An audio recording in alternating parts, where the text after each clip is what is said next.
Você que me assiste aqui no nosso editorial, eu não quero que você se engane. A eleição já começou. Já começou há muito tempo. E aí, entenda, o primeiro passo é 2024. Tanto direita quanto esquerda estão preparando o seu campo. Prefeitos e vereadores vão ser a base de apoio para quem vai entrar como deputado, senador, governador, presidente da República lá em 2026. E aqui há uma grande diferença. Um erro estratégico sem precedentes que a esquerda está cometendo. Lula acha que vai conseguir o apoio popular indo para hotel luxuoso, enquanto Lula ignora os problemas internos do Brasil. Ignorou o próprio Rio Grande do Sul, que está passando por dificuldades, sequer pisou lá para prestar uma solidariedade ao povo que está lá passando por dificuldades agora. Então, ele vai ter uma ojeriza ainda maior do povo do Sul, Sudeste, por causa disso, porque é uma simetria muito grande entre Sul, Sudeste e Centro-Oeste. Isso é fato. E aí, nós temos também o outro lado, Bolsonaro. E Bolsonaro fazendo o inverso. Vai para o meio do povo, fazendo uma campanha popular, indo onde o Lula tem força, que é no Nordeste. E aí, eu entendo por que os petistas têm uma certa raiva do Bolsonaro. O Bolsonaro incomoda muito. Onde ele passa, ele para o trânsito. Onde ele passa, ele incomoda os comerciantes petistas que estão por lá. Essa é a grande diferença. Então, 2026 vai ser uma eleição muito tensa. Mas eu vejo que o Bolsonaro está fazendo o jogo certo, enquanto o Lula está errando o tempo todo. E está apostando só que o sistema vai mantê-lo ali. Será que vai? Porque o povo vai para as ruas. Olha só o que aconteceu aqui. Jair Messias Bolsonaro fez uma postagem há 21 minutos atrás. Estou gravando o vídeo, já vou fazer a postagem. Há 21 minutos atrás, ele em Extremoz, no Rio Grande do Norte, lá onde é a prefeita Jussara Salles, 1º de dezembro, às 18 horas, que ele fez essa gravação aqui. E aí, vocês tirem as suas próprias conclusões sobre a aceitação do povo do Nordeste em relação ao Bolsonaro. Descendendo da terra do Grude!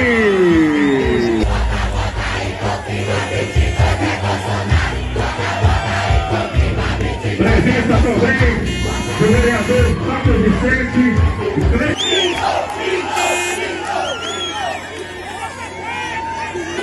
Obrigado por vocês. Deus, pátria, família e liberdade.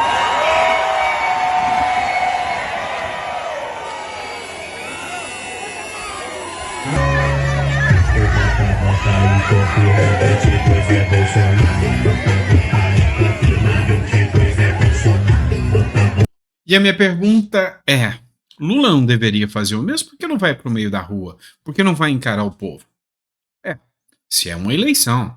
Aí você vai me perguntar, mas espera aí, o Bolsonaro, ele tá inelegível, ok? Mas ele vai indicar alguém. E seja para ele, ou seja para indicar Michele Bolsonaro, Tarcísio, Zema ou um outro nome, ele tá preparando o campo, ele tá se preparando para enfrentar 2026. Aqui deixou bem claro isso, tá? É ritmo de campanha, ok? Vamos lá. Agora nós vamos fazer uma análise aqui sobre a aceitação do Lula. As viagens do Lula estão tornando o Lula bem aceito? Vou trazer para você um blog de extrema esquerda, o blog do Noblar. Esse totalmente de esquerda, a lá petismo, tá? Entramos no 12º mês do governo Lula. Como vão as coisas até aqui? Bem, 24%. 24% entendem que o governo do Lula vai bem. Mal, 70,2% entendem que o governo do Lula vai muito mal. 5,8% entende que está mais ou menos. Foram 16.200 votos, tá? 16.200 votos, 48 mil visualizações, então teve muita gente que não quis votar. O grande ponto aqui esse é um site de esquerda. Esse é um cara de esquerda. E aí é mostrando para vocês que a esquerda está totalmente desacreditada no Lula.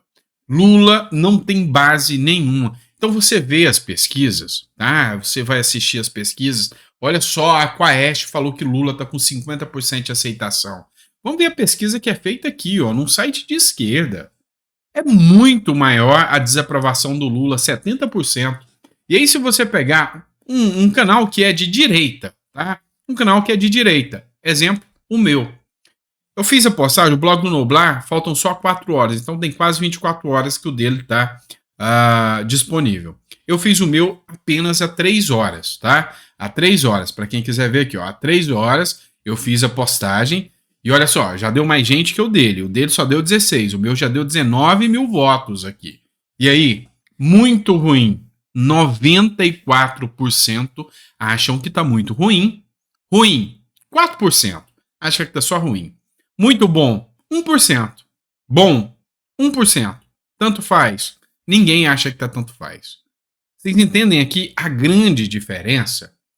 É isso. Num site de esquerda, num blog de esquerda, 70% não tá feliz com o governo Lula.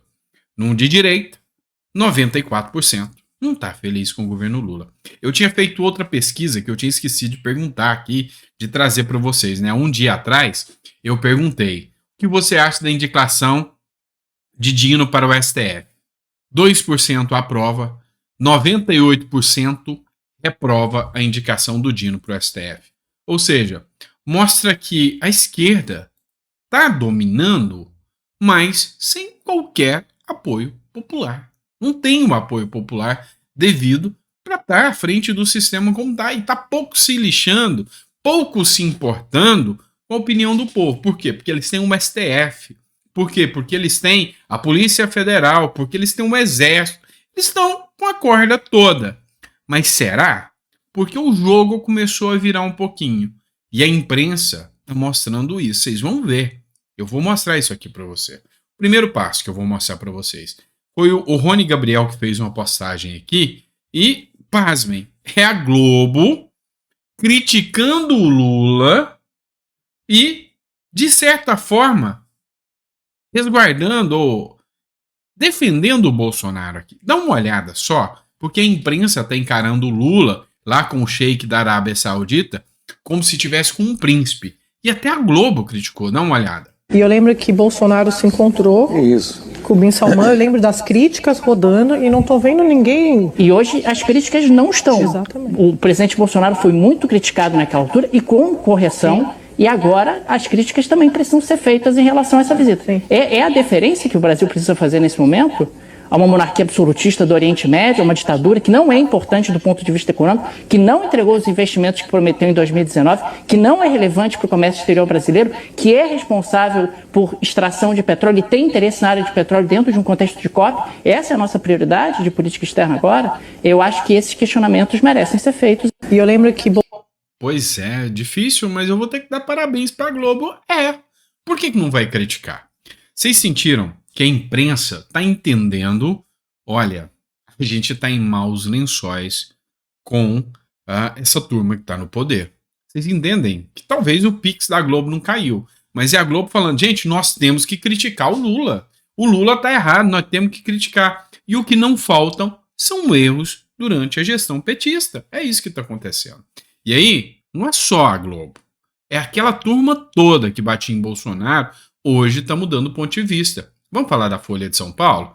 Pois é, a Folha de São Paulo está começando a criticar os Supremos, com toda certeza. O STF replica o conceito de PL das fake news e eleva o risco de judicialização contra a imprensa. STF replica o conceito de PL das fake news, eleva o risco de judicialização contra a imprensa, exigência de dever de cuidado adotado pelo Supremo havia sido usada em projeto para regular Big Techs. Especialista teme onda de ações, ou seja, é censura. E aí, enquanto o assunto era só para pegar as Big Techs, nós, youtubers, tiktokers, Facebookers e daí vai. Enquanto era só para pegar essa turma, tava lá a imprensa. Maravilha! Agora chegou em vocês. pegaram a PL das fake news e colocaram aqui de presente para a imprensa. Cala a boca, imprensa, que vocês estão incomodando o sistema. E agora vocês sentiram.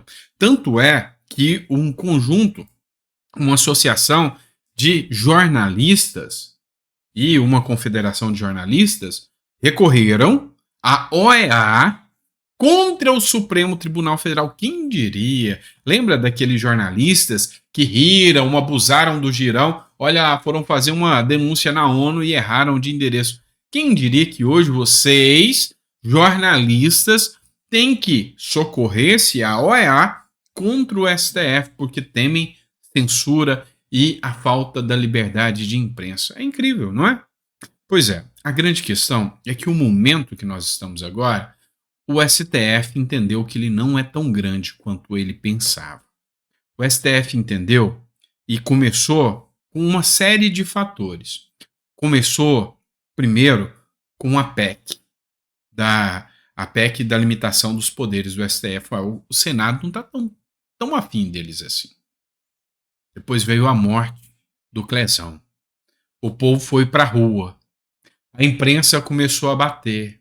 E aí veio uma série de fatores que descredibilizaram ainda mais as decisões do Supremo. Eu posso citar o marco temporal, liberação das drogas, aborto. O que mais que o STF quer decidir?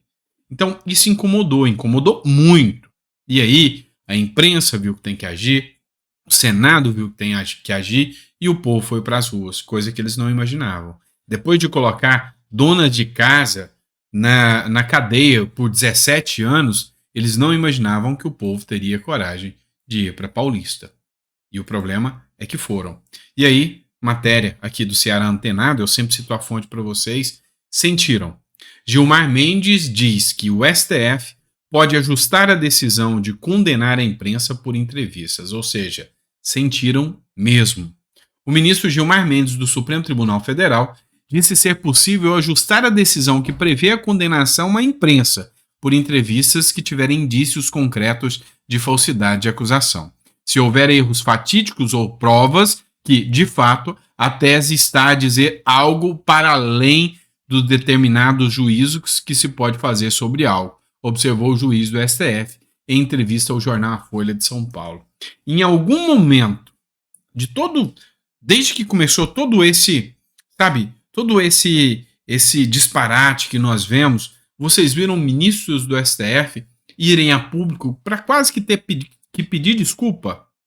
Pedir desculpa seria esperar muito, né? Mas dizer, não, se for preciso, a gente muda aí esse entendimento, pegou mal, né? Não gostaram? Não, se for preciso, a gente muda. Ou seja, sentiram que estão venezuelizando o Brasil, mas não é tão fácil quanto pensam. Não é tão simples assim. E aí, o Senado bateu a porta. O Efraim Filho, grande senador da Paraíba, escreveu: quero agradecer ao senador e amigo Magno Malta pelo apoio à PEC que criminaliza a posse de qualquer tipo de droga em qualquer quantidade. E aí está aqui a conversa dos dois, senador Efraim Filho e o Magno Malta. E por que essa PEC existe? Essa PEC existe para dar uma resposta ao Supremo de que vocês não criam leis. O Supremo quer definir a quantidade de droga que você tem que ter para saber se isso é lícito ou não. E o Senado respondeu, não importa a quantidade. Se você está com droga, você é criminoso. E entenda, quem faz lei é o Senado, não o STF. É mais um recado. E o Pacheco já disse, olha, nós vamos ter mais projetos aqui, nós vamos limitar os mandatos dos ministros do STF. Então entendam, o momento que estamos agora, apesar dos pesares, mostra que o STF não está tão forte quanto era no dia da eleição, quanto era no dia dos atos do dia 8 de janeiro, quanto era enquanto estava rolando a CPI. Passado isso, o Senado sentiu, as decisões incomodaram e o STF começando a sentir que pode ser emparedado pelo povo, pela imprensa e pelo Senado. Isso é verdade. E olha só, mudando de assunto agora, A gente vai partir para um outro lado, o lado da esquerda. Tá difícil passar pano, tá difícil ficar escondendo tudo que a esquerda vem fazendo. E aí nós vamos falar do André Janones. Essa matéria é da Veja e a PGR, a Procuradoria-Geral da República, pediu ao Supremo Tribunal Federal que abra um inquérito contra o André Janones por suspeita de rachadinha. O pedido foi assinado pela vice-procuradora-geral da República, a Ana Borges Coelho. Nele, ela afirma que há indícios sugestivos, ou seja, graves, de que Janones associou-se de forma estável e permanente a assessores e ex-assessores por ele indicados para ocupar cargos em comissão em seu gabinete, para o fim específico de cometer crimes contra a administração pública. Para que um processo inicie, para que se tenha investigação em ação penal, o Ministério Público precisa ter duas coisas: indício suficiente de autoria e prova da materialidade. São dois requisitos sine qua non, ou seja, se o juízo, né, a PGR, ela entende o seguinte: olha, eu tenho indício suficiente de autoria, foi o Janones? Eu acho que sim. Eu vi o áudio é dele falando. Então eu tenho um indício suficiente de autoria. Eu sei que ele é o autor. Eu tenho provas da materialidade do crime. Eu acho que essas provas são contundentes de que houve ali um mau uso do dinheiro público para ressarcir dinheiro privado. Sim, o nome disso é rachadinha, mas é concussão, é o uso do dinheiro público. Rachadinha não é crime, é o nome comum que se dá. Então, vendo que tem essas duas condições, entra com ação. E aí fica difícil agora, porque o André Janones está respondendo agora a esse inquérito no STF. E aí, o R7 também tratou do tema. O Luiz Fux será o relator do pedido da PGR para abrir inquérito sobre rachadinha de Janones. E aí, o que ficou pior ainda para o Janones? O Fux é uma figura não tão polêmica. O Fux é uma figura um tanto quanto mais, vamos dizer assim, moderada do STF, se comparada a Gilmar Mendes, Barroso e Alexandre de Moraes. Você deve lembrar muito bem da fala do Moro, né? Em Fucks with Trust. Eu fiz de sacanagem, viu? Fucks with Trust, tá? Mas vamos lá. No Fux, nós acreditamos. Foi o que o Sérgio Moro falou. Por quê? Porque tem uma imparcialidade maior. Ele não é aquele arraigado petista que tem aquela tendência de ser um cara totalmente voltado para o esquerdismo. Não. A gente pode esperar muita coisa dessa decisão, viu? Então, a gente vai estar acompanhando aqui, mas pode ter um pedido de afastamento, um inquérito? Não sei. Vamos ver o que o Fux vai decidir aí. Vamos falar de Flávio Dino. E aí, nesse ponto, eu concordo com o Flávio Dino. Eu sei que você vai me criticar, mas tudo bem. Não tem problema não. Eu estou aqui para falar a verdade, não só para agradar, não. Vamos lá. Essa matéria é do O Antagonista e diz o seguinte: o Flávio Dino reclama de campanha abjeta nas redes sociais. E realmente, eu não gosto da tal da fake news, mas rola de vez em quando. Rola muito, né? Tanto pela direita quanto a esquerda. No TikTok, alguém fez um perfil, se passa pelo ministro da Justiça, Flávio Dino, defendendo o PL das fake news e dizendo que os objetivos são o aumento do desemprego, destruir o comércio, além de arruinar a economia. Alguém fez um perfil falso, e nesse perfil falso imita a voz do Flávio Dino, e aí fala que ele quer destruir a economia, quer fazer isso e aquilo, e assim, um perfil grosseiro, vamos ser sinceros, que é um perfil grosseiro, nitidamente você vê que a voz não é a voz do Flávio Dino. Imita um pouco, mas não é a voz do Flávio Dino. E aí, o jeito de fazer não é fazendo fake news. E eu tô vendo gente, reitero, cuidado, eu tô vendo gente compartilhar isso. Eu tô vendo perfil de TikTok recompartilhando isso aí. Toma cuidado. Facebook, toma cuidado, porque você viu como que o sistema tá hoje. E isso pode chegar até você. Então, assim, quando você for pegar uma informação, vai num jornal sério, vai num jornal que você acredita, vai num canal do YouTube sério que você acredita, você vai ver se eu estou falando se isso aqui no meu canal, por exemplo, se eu estou falando disso ou não. Não vou. Eu não estou aqui para fazer jogo sujo, jogo baixo. Eu estou aqui para falar o que realmente acontece na política, sem fazer demagogia. Eu vou elogiar quando for preciso e vou criticar quando for preciso. E aí, nesse caso aqui, tá, eu concordo. O Flávio Dino tem todo o direito de reclamar quando alguém faz um perfil objeto dele, né? Aí você dá munição para o Flávio Dino. Porque eu não gosto do Flávio Dino, do perfil dele para estar no STF. Mas eu tenho que respeitar que faz parte da regra do jogo. É o Lula que indica. É ele que vai pedir o beijamão no Senado. Mas aí, partir para fake news, aí já tá fora, tá? Então, toma cuidado se você divulga esse tipo de fake news, pode te dar dor de cabeça. É a minha preocupação com você. Vamos lá. Matéria do Jornal Extra, é internacional, a gente trata de geopolítica aqui, mas essa eu quis tratar com vocês. É a tropa de elite da Rússia, tá? 12 fuzileiros navais provocaram uma explosão, tá? Uma explosão, e 12 fuzileiros morreram. E o que eles estavam fazendo? Um churrasco, onde? Do lado do lugar onde tinha a munição. Esses fuzileiros navais russos, que estavam preparados ali para a guerra com a Ucrânia, estavam preparados, resolveram fazer um churrasco. E no churrasco, uma granada que estava lá próximo, caiu uma brasa e chegou até a granada. A granada explodiu. Ao explodir, 6 morreram ali na hora. 8, lembrei.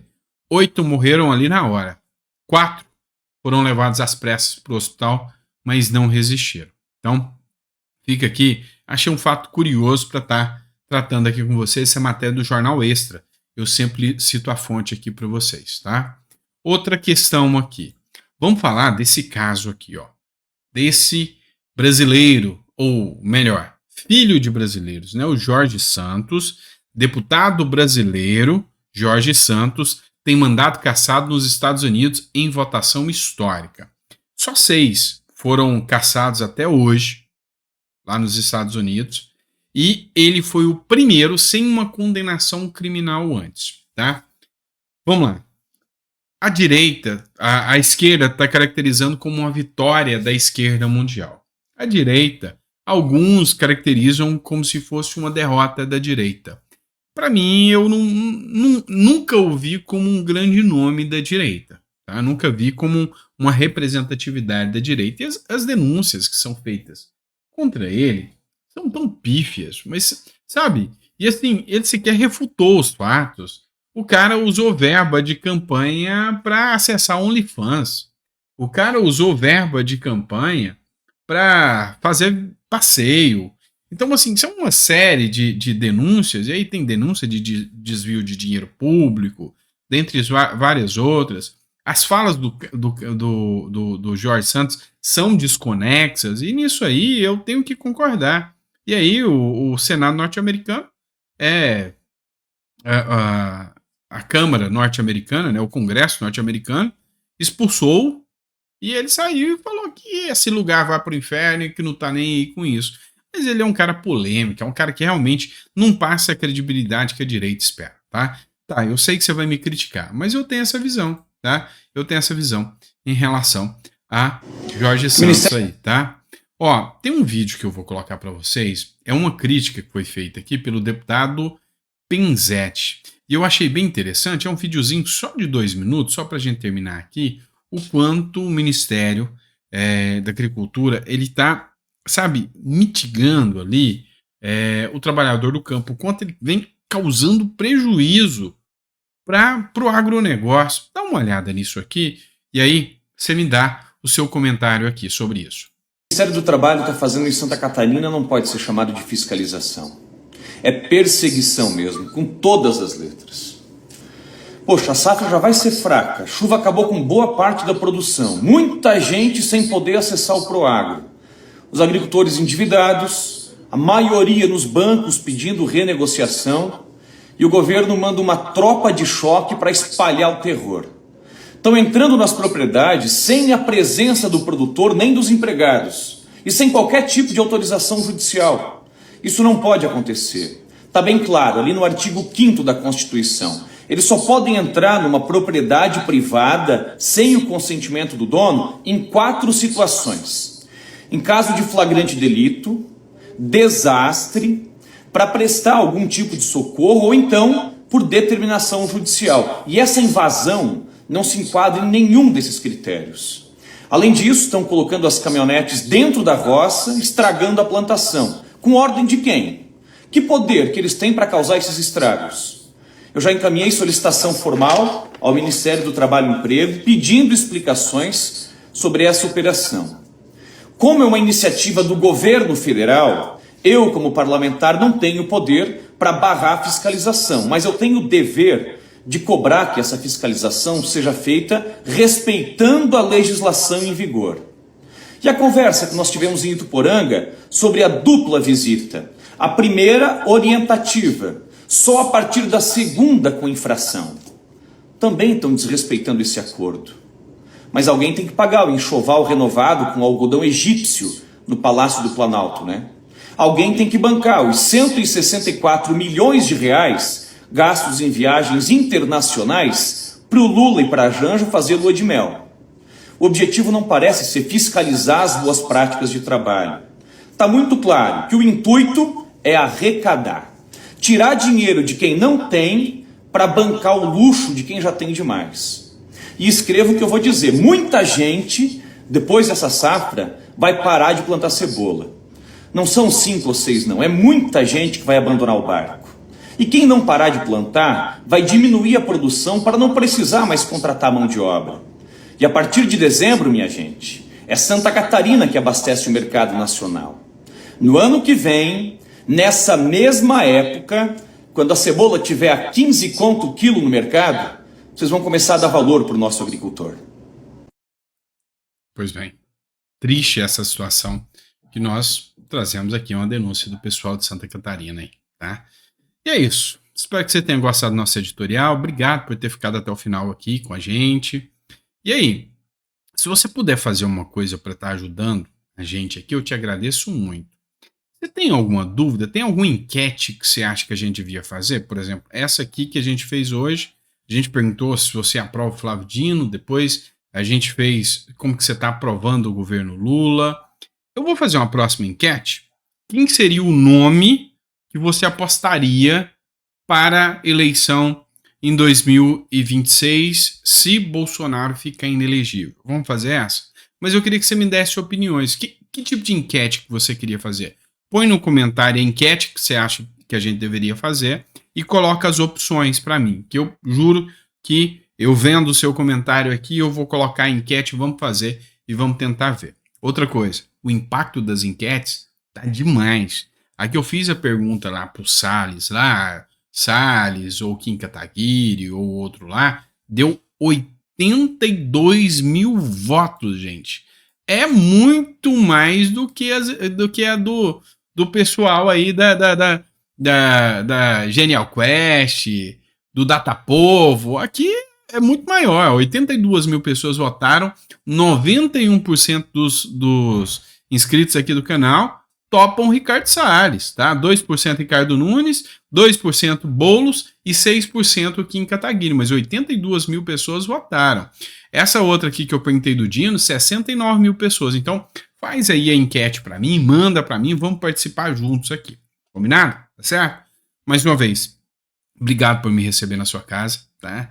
Eu sei que é um trabalho sério que a gente está fazendo, a gente separa as matérias, a gente tenta deixar você mais com uma visão mais ampla da política como ela é, sobre a questão do impacto, da forma que o Bolsonaro vem se preparando para a política, da forma que o Lula vem deixando o barco cair, só acreditando na força do STF, tudo isso faz parte. Então, deixa nos comentários o que a gente pode melhorar, o que a gente pode fazer aqui, tá?